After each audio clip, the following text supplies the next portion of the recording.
Napadala ko dito sa SM Central ng Olongapo at gamit natin yung scooter ni Derek at ginamit natin, okay naman.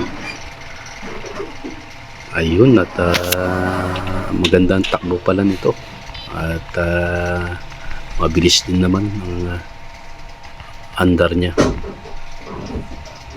Ito, at papaliko tayo ng SM, palabas tayo. Napakaraming mga sasakyan ngayon. Marami sigurong mamimili ngayong araw o ngayong gabi pala. Pag gabi na ipalubog na yung araw. Ito, mabilis din ang takbo niya, nasa 10 kilometers na ngayon.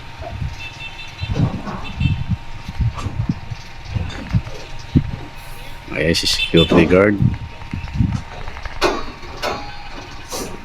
Okay, kakanan tayo dito, dadaan tayo ng Market Park and then exit to Rizal Avenue. Ayan, tayo sa lapit sa tulay duman. Ito, at bibiritin natin ng konti, nasa 20 kilometers ang takbo.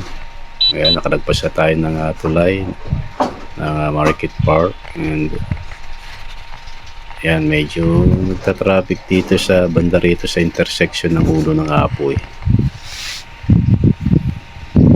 Napakarami na ng volume mga sasakyan ngayon. Ayan, medyo naiipit tayo kasi bumababa itong mga pasahero dito sa kanto ng Ulo ng Apoy. Yung color yellow jeep. Yan, at nakanda na tayo. Yun, yung Ulo ni Apo Rotonda. Yan, at nakadiwa tayo. Ayun yung Easy Mart ng Robinson Supermarket. Kumaliwa na tayo, dediretso doon papuntang Kalaklan. Ito yung Victory Line, nasa tabi niya yung Chowking, at bumabaybay tayo ng papuntang Kalaklan Road, National Highway. Ito, nasa Brill Street tayo.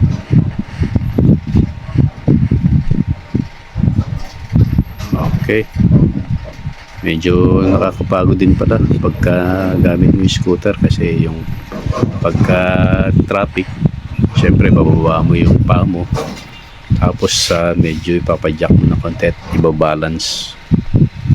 Pag laging ganun, medyo nakakapagod pagka traffic din pala.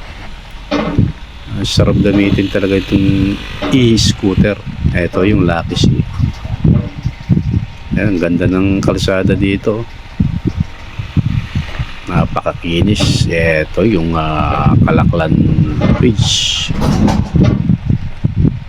Ayan, ang ganda ng daan, at medyo malapit ng Dominic, at medyo kakanan na tayo papuntang Mabayuan Avenue. Pag diniretso mo yun, Kalaklan. Eto, nasa nasa Mabayuan area na tayo. Mapakaliwanag nitong ilaw nitong scooter na to. Bilis din. Matakbo to ng 55 to 60 kilometers per hour yung speed niya. Ito, pababa tayo ng Mabayuan.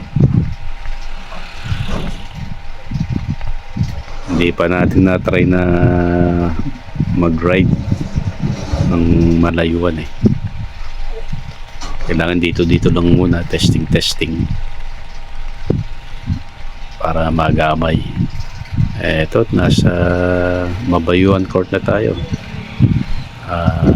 Katabi ito yung barangay hall, tsaka yung basketball court. At maraming naglalaro ngayon dito. May program yata. Ito, traffic. Okay. Yan o.